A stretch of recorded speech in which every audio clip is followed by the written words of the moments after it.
رجع لأنه قال لك داود ده هيعمل فيه وسام. داود اتنازل عن حقه، لكن الشريعة لها حق. هذا الرجل الذي سب الملك حسب تعليم الشريعة لابد أن يقتل. فداود على فراش الموت قال لسليمان: سمعي، أنا ما قدرتش أقتص منه، لكن مش قادر أقول غير أن الشريعة لازم الراجل ده لا تنزل شيبته بسلام للهاوية، لازم يموت لأن الشريعة قالت كده. فهنا اللي اتريق على داود كانت نهايته وحشة لأنه استهان برجل الله. خطية أخرى أحبائي من الخطايا التي تبدو صغيرة لكنها أمام الله كبيرة، ودي أنا بكلم بها روحي وناس تانية من الخدام. خطية سماها الكتاب لك اسم أنك حي وأنت ميت. يعني يبقى الواحد معروف كأنه تقي وهو في نظر الله ميت.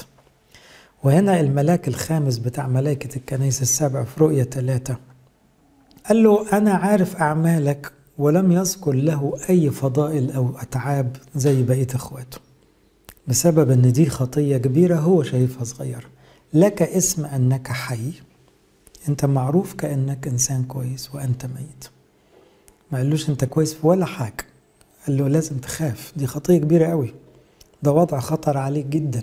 لك اسم أنك حي وأنت ميت، كن ساهرا وشدد ما بقى الذي هو عتيد أن يموت، لأني لم أجد أعمالك كاملة أمام الله. هذا التحذير كان ممكن يبقى في ضمير حنانيا وسفيرة. انتوا عاوزين اسم، انت على فكرة لازم تلحق نفسك لأنك ممكن تهلك.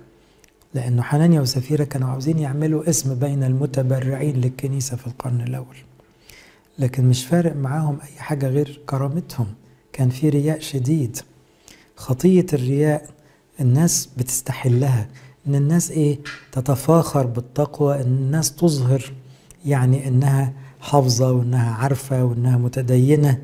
لك اسم انك حي وانت ميت، دي حاجة تخوف يا حبيبي. الحياة دي حاجة داخلية بينك وبين ربنا، في علاقة حقيقية مع ربنا ولا منظر خارجي بس؟ عشان كده القديس بولس قال لمثل هؤلاء: أنا هجلهم في كورنثوس، سأعرف ليس كلام الذين انتفخوا بل قوتهم، ملكوت الله ليس بكلام بل بقوة. إذن أحبائي، احنا قلنا كذا شكل من أشكال الخطايا التي تبدو صغيرة لكنها في الحقيقة تغضب الله وتزعل ربنا جدا. عاوز أختم بخطية منتشرة للأسف والناس مستقلة بيها، اللي هي قلة المحبة. مش عاوز أقول عدم المحبة أو الخصام أو الكراهية، كلنا ضمائرنا لما لا بنخاف قوي من الحتة دي، لكن قلة المحبة خطية، وخطية خطر علينا جدا. يقول: مياه كثيرة لا تستطيع أن تطفئ المحبة. عارفين دي معناها إيه؟ لما العالم يرش عليك مية والمحبة بتاعتك تبقى شعلة نار لإخواتك، مهما الأخبار جات لك وكلام الناس وأخطاء اللي حواليك، المحبة بتاعتك ما بتطفيش. السيول لا تغمر. لو قلبك سخن بمحبة الناس قوي تعمل فيك مهما يتعمل، محبتك تكسب وتكمل. وكان بيتكلم كمان عن محبة الآخرين: إن أعطى الإنسان كل ثروة بيده بدل المحبة تحتقر احتقارا. يعني لا بديل لمحبة الناس ولا بديل لمحبة الله. تقولش تبرعات، ما تقولش خدمات، ما تقولش إنجازات. محبة ربنا ومحبة الناس دي نمرة 1. لو عملت أي حاجة تاني ما تتحسبش في الأول، ملهاش قيمة لو ما كنتش ناجح في محبة الآخرين.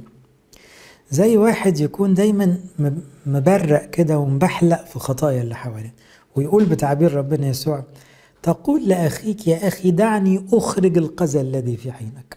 قال يعني عاوز تساعد الناس يتحسنوا، وأنت لا تنظر الخشبة التي في عينك يا مرائي. اخرج أولا الخشبة التي من عينك.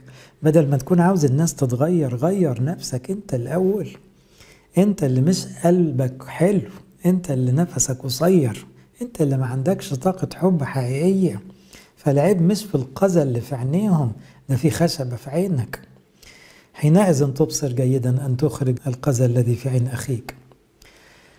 يقول: كتبت للكنيسة، للقديس يوحنا في آخر حياته، رسالته 3: لكن ديوتريفوس الذي يحب أن يكون الأول بينهم دي مصيبة تانية، دي خطية. ليه؟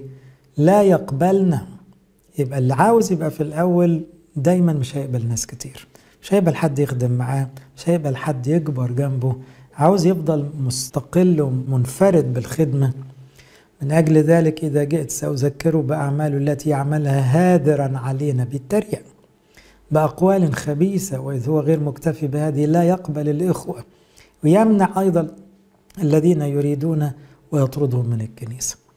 في واحد بحجة أنه بيدافع عن الكنيسة وأنه إيه يعني خايف على الخدمة، مش سايب حد يخدم خالص، وبيعطل الخدمات كلها، وشايف نفسه دايما صح والناس كلها غلط، ولأنه لا يقبلنا، ما عندوش حب للي حواليه، ما عندوش قناعة أنه اللي اشتغل بيه اشتغل بغيره، هو شايف نفسه هو بس، يحب أن يكون أولا. ارحمنا يا رب.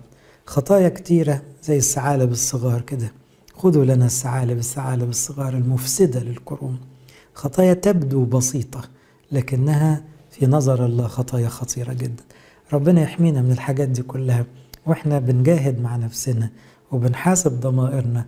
أرجوكم راجعوا اللي أنا قلته ده، يمكن يكون فينا الخطايا دي مستخبية وعمالة تفسد الكرم. لإلهنا كل مجد وكرامة إلى الأبد آمين.